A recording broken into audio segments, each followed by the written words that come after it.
Hola, ¿qué tal? ¿Cómo estás? Espero te encuentres de lo mejor. El día de hoy comenzamos la unidad que está relacionada con la transferencia de masa.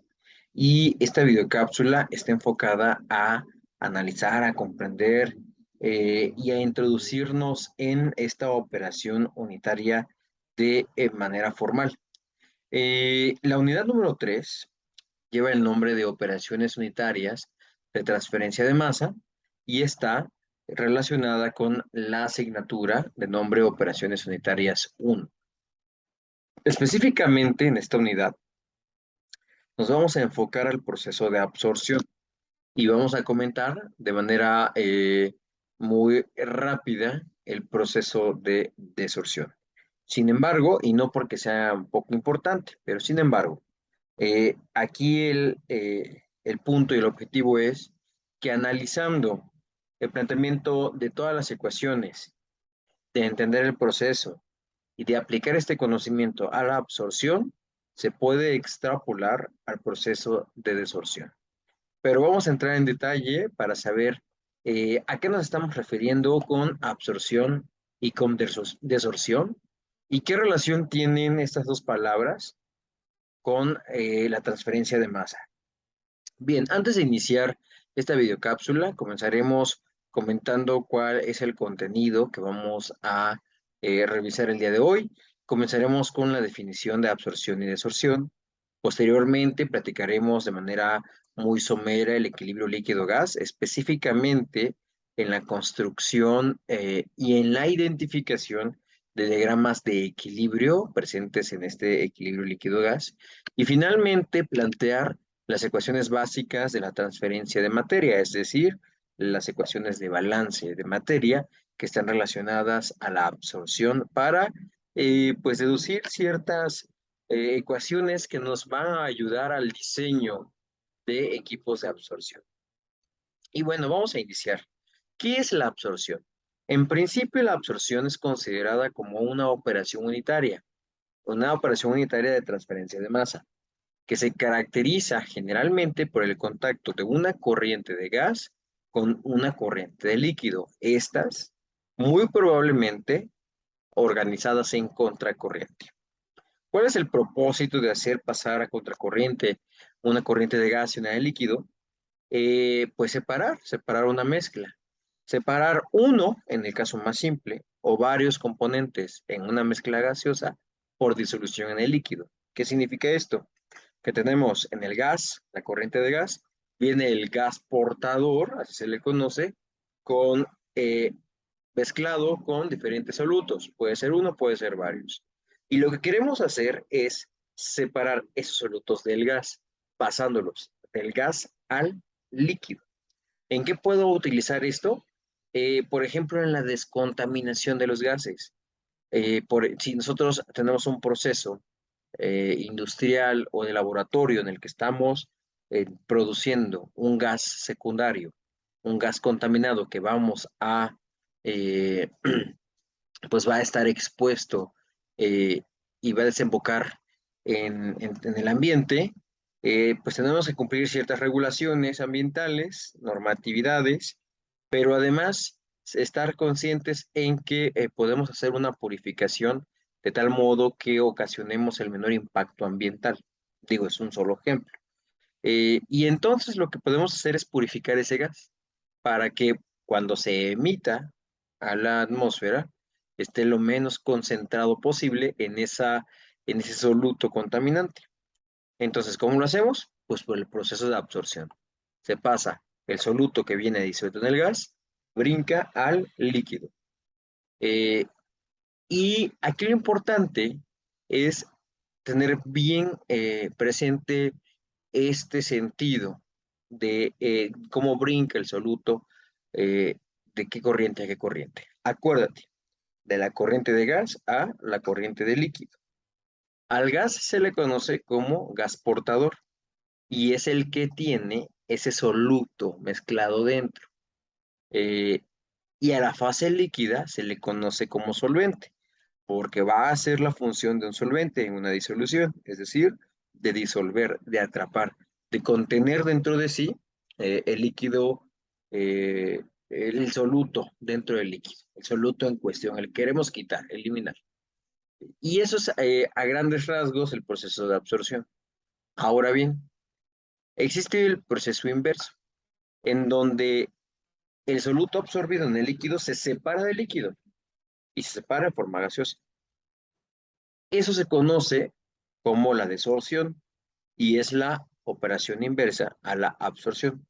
Los dos casos se consideran como procesos isotérmicos porque la variación de energía en este proceso no se considera tan grande. Por eso es que te vas a dar cuenta que la estructura principal o la base matemática de esta operación unitaria son los balances de materia. Habiendo establecido ya qué es la absorción y qué es la desorción, vamos a enfocarnos específicamente en la absorción. Y vamos a platicar un poquito del equilibrio que surge en este tipo de operación unitaria. Y este equilibrio es el equilibrio líquido-gas. ¿De qué manera nos damos cuenta o cuál es el parámetro que generalmente se reporta en este tipo de operaciones unitarias? Pues es la solubilidad. Recordemos que la solubilidad es esta capacidad de poder, de manera muy coloquial, es la capacidad de poder disolver un soluto en un solvente de distinto estado de agregación. Esta solubilidad generalmente viene reportada para gases en líquidos, porque lo que queremos hacer es justamente pasar un soluto que está en estado gaseoso, que se disuelve en el líquido. Es una disolución líquida porque el solvente es líquido. Sin embargo, el soluto es o está en estado de agregación gaseoso. Y en la literatura te puedes encontrar diferentes formas en las que se encuentran reportadas estas solubilidades de forma numérica, en tablas y muy común y muy usado en la rama de las ingenierías, en forma gráfica. En forma gráfica generalmente encontramos las solubilidades reportadas en presión parcial contra la concentración. Estas últimas tres generalmente están relacionadas con la ley de Henry. Esta ley establece que, literal, la cantidad de gas que se disuelve en una cantidad de líquido o de solvente es directamente proporcional a su presión parcial en la disolución. Es decir, la concentración de gas disuelto en un líquido está directamente relacionado con la presión parcial que ejerce este gas dentro del líquido. Y tenemos la ecuación en la parte de abajo, donde tenemos aquí la presión parcial de ese gas, tenemos la fracción molar de ese gas, es decir, la concentración, y tenemos la HA, en este caso, que es la constante de Henry, y esta está reportada en literatura. ¿De qué se desprende o cuál es lo más importante, además de saber de qué manera podemos leer solubilidades? Distinguir y hacer una diferencia entre la tabla de presión parcial, más bien la gráfica de presión parcial y concentración que expresa solubilidad, de las de equilibrio en el equilibrio líquido-gas. No es lo mismo. Estos diagramas, este diagrama que vemos aquí, es un ejemplo de un diagrama de equilibrio. Un diagrama de equilibrio, en este equilibrio termodinámico, relaciona la fracción molar que hay de ese componente, de ese soluto en la fase líquida respecto a, o hasta esta comparación con la fracción molar de este mismo componente, pero en la fase gas, en la fase vapor. Ese es un diagrama de equilibrio. Concentración o fracción molar en el líquido contra fracción molar o concentración en el vapor. Este es un diagrama de equilibrio y se utiliza para el diseño de equipos de absorción. Las tablas gráficas que podemos encontrar en donde se grafica presión parcial y concentración están relacionadas a la solubilidad del gas en el líquido. Son cosas distintas, o sea, reportan parámetros diferentes. Y entonces, a partir de lo anterior, podemos comenzar a establecer las primeras relaciones y aplicar este conocimiento en el primer ejemplo que dice así. A partir de los datos de solubilidad del amoníaco en agua, amoníaco que se disuelve en agua, dados en la siguiente tabla, construye un diagrama de equilibrio para este sistema a 0 grados centígrados, a 10 grados centígrados y a una atmósfera. Hay que considerar aquí un importante que la solubilidad depende de la temperatura. De manera muy simple, imagínate el siguiente caso. ¿Dónde será más fácil disolver azúcar? ¿En agua fría o en agua caliente? Y por conocimiento empírico, sabemos que es en agua caliente. ¿Por qué? Porque la temperatura es un factor que determina le vamos a decir, grado de solubilidad, poder de disolver un soluto dentro de un solvente. Y en este tipo de equilibrio gas líquido, la temperatura también juega un papel muy importante dentro del parámetro de solubilidad. Por eso es que en este ejercicio se nos pide hacer un diagrama a 0 grados centígrados y otro a 10 grados centígrados del mismo sistema, que es amoníaco y agua, bajo cierta presión, que es una atmósfera, porque los datos también pueden variar dependiendo de la presión a la cual se encuentra expuesto el sistema. En este caso, los datos de solubilidad los encontramos en un formato de tabla, como lo puedes observar. Ahí está. Y obviamente están relacionados con la ley de Henry. ¿Qué es lo que se tiene que hacer para resolver o para poder dibujar un diagrama de equilibrio? ¿Y por qué lo estamos viendo al inicio de esta unidad? Porque es una herramienta que vamos a utilizar más adelante para la estimación de ciertos parámetros que nos van a ayudar a construir equipos de absorción. Lo primero que tenemos que tener en cuenta es la manera en que yo puedo calcular la fracción molar del soluto en el líquido. Oye, ¿y por qué quiero calcular yo la fracción molar del soluto en el líquido? Porque si recuerdas, un diagrama de equilibrio necesita la fracción molar del componente del soluto en el líquido y la fracción molar de ese componente en la parte gaseosa. Vamos a iniciar entonces con la manera de cómo puedo yo evaluar, estimar la fracción molar del soluto en el líquido.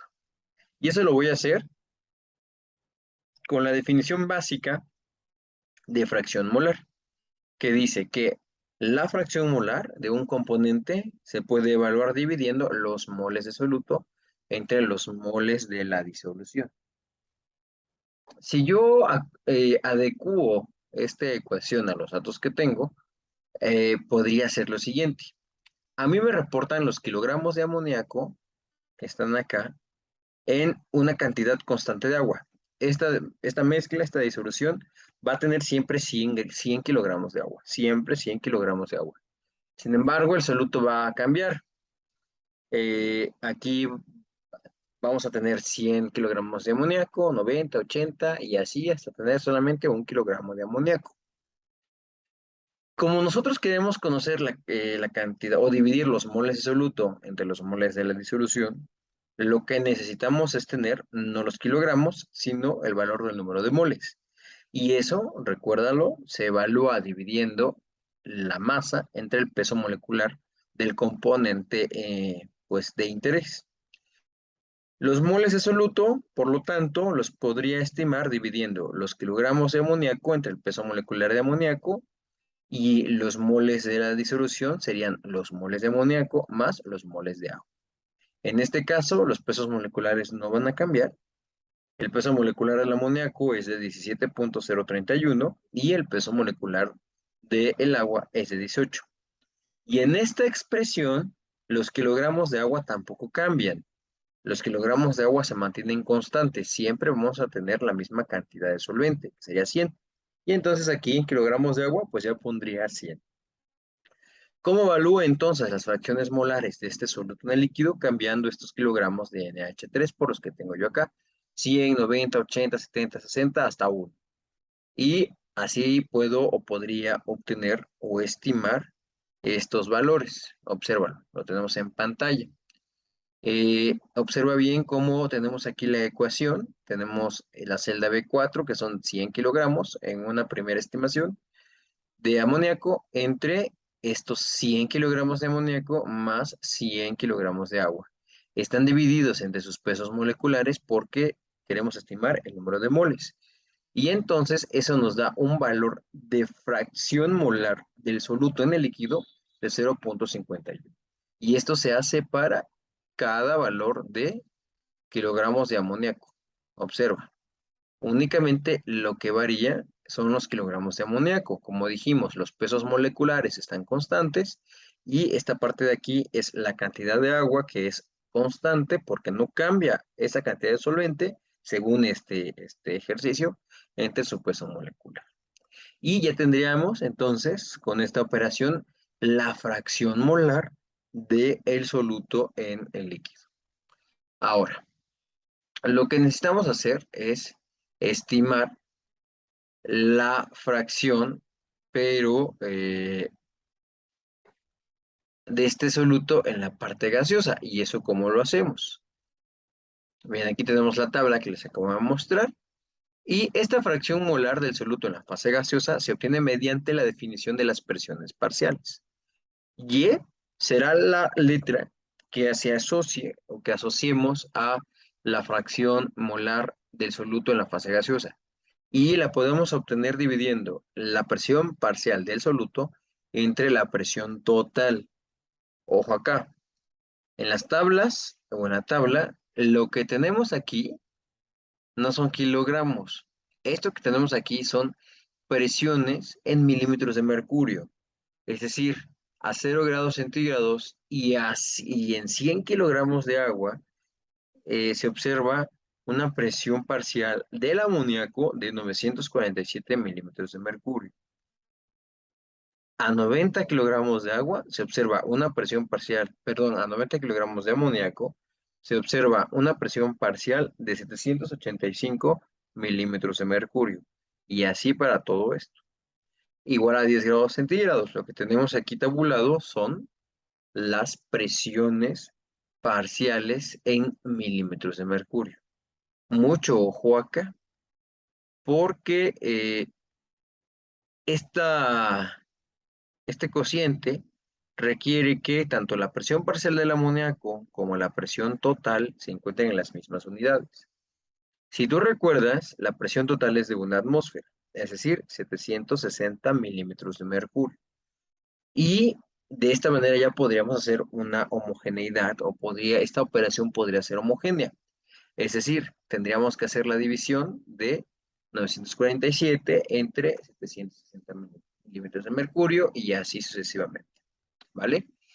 Y aquí hay que tener mucho cuidado porque no todos los datos de concentración con cierta temperatura están relacionados a una presión parcial.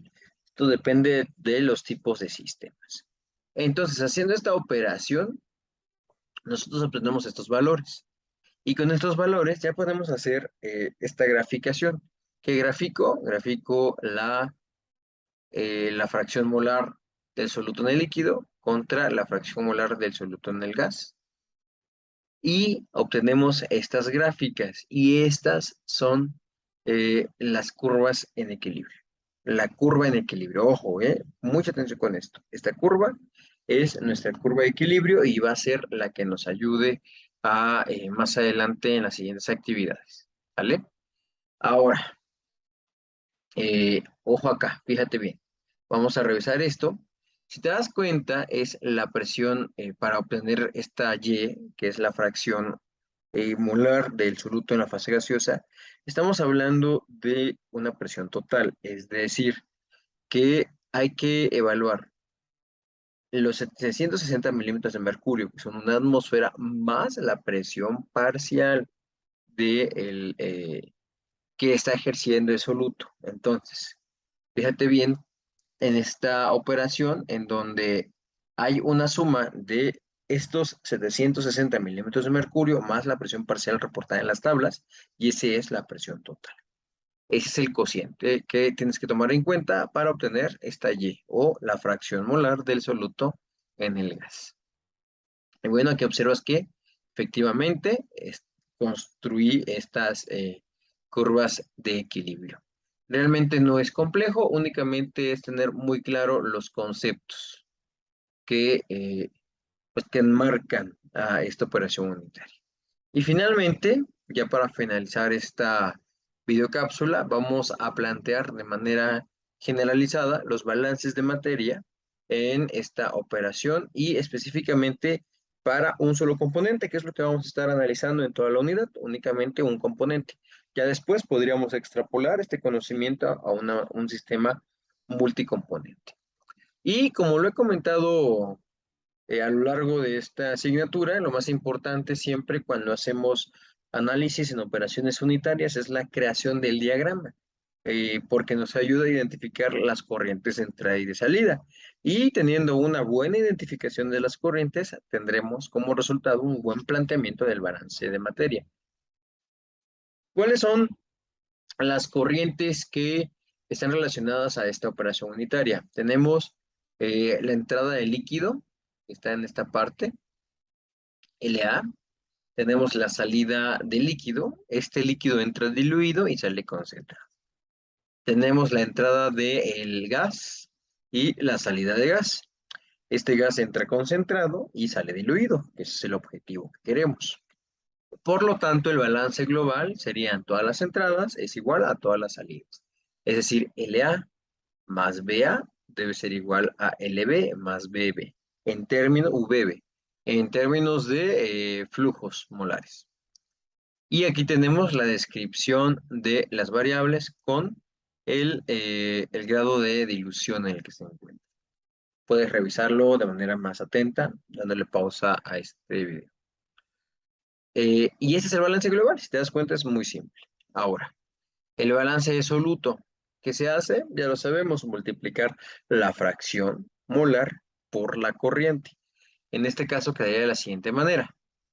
Primero, hay que especificar que XA es la fracción molar de A en el líquido y YA es la fracción molar de A en el gas. Aquí es A en el gas. Entonces, tendríamos que es la corriente de entrada, esta, que está acá, del líquido multiplicado por la concentración de A en la corriente de líquido, más la corriente de gas por la concentración de ese soluto en la corriente de gas de entrada. Debe ser igual a la corriente del líquido a la salida multiplicada por la fracción de soluto en el líquido de salida, más la corriente de gas a la salida multiplicado por la fracción de soluto en el gas de salida. Ese sería el balance de soluto. Es muy similar a todo lo que hemos venido haciendo. Sin embargo, en literatura se plantea y se prefiere expresar estas ecuaciones en términos que se conocen como libre de soluto, es decir, en componente inerte. Oye, ¿cómo hago eso? Pues lo único que hay que hacer es dividir la fracción molar del componente entre la fracción molar de todo menos lo que incluya al soluto. ¿Y cómo hago eso? De la siguiente manera.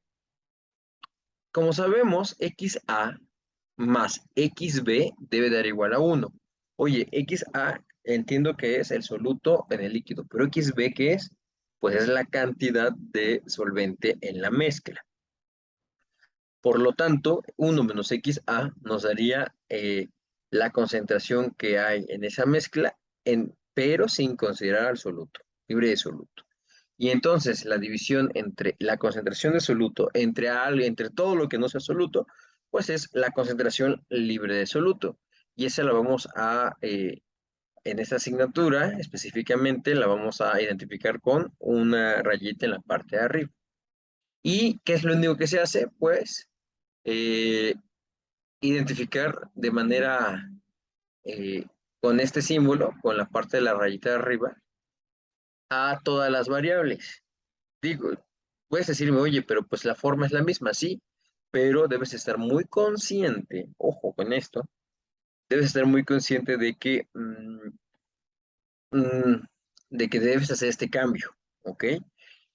Porque pasa de que no hacemos este cambio y utilizamos la ecuación número 4 para plantear nuestros balances y no está bien.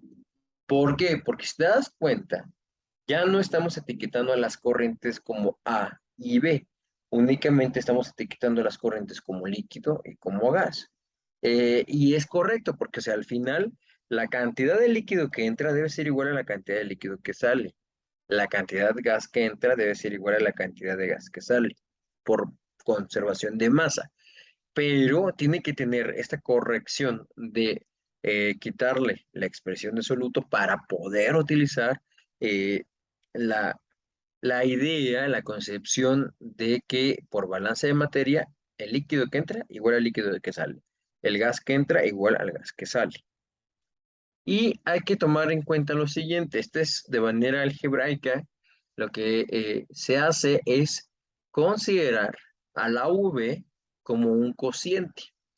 ¿Qué hacemos? Dividimos toda la ecuación número 4 entre la corriente V y estamos de acuerdo que esta V de aquí se va, o sea, se hace la unidad y de aquí también se va. Sin embargo, queda como cociente de la corriente de líquido multiplicada por su fracción y de la corriente de líquido a la salida multiplicada por la fracción molar.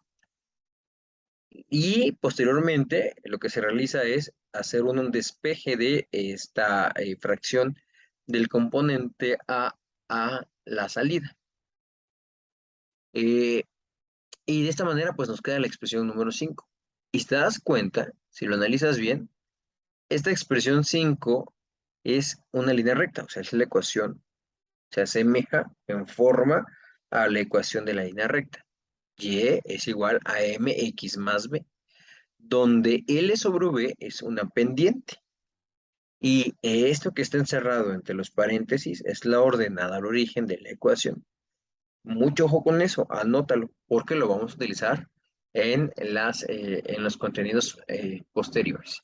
Y finalmente, estas ecuaciones de balance consideran que el gas portador, es decir, el gas en donde se va a salir el soluto para disolverse en el líquido, ese gas portador es totalmente insoluble en el líquido y que el líquido es totalmente no volátil, es decir, no hay transferencia de masa de gas, del gas portador al líquido que acepta el soluto. Lo único que se transfiere es el soluto, nada más. Pero el gas portador no pasa al líquido, ni el líquido se volatiliza para pasar al gas. ¿Va? Esto quede bien claro. Y posteriormente, en la siguiente videocápsula, estaremos ya aplicando estos conocimientos a un ejemplo que sería nuestro primer diseño de un equipo de absorción. Espero esta información te sirva y nos vemos en la siguiente videocápsula.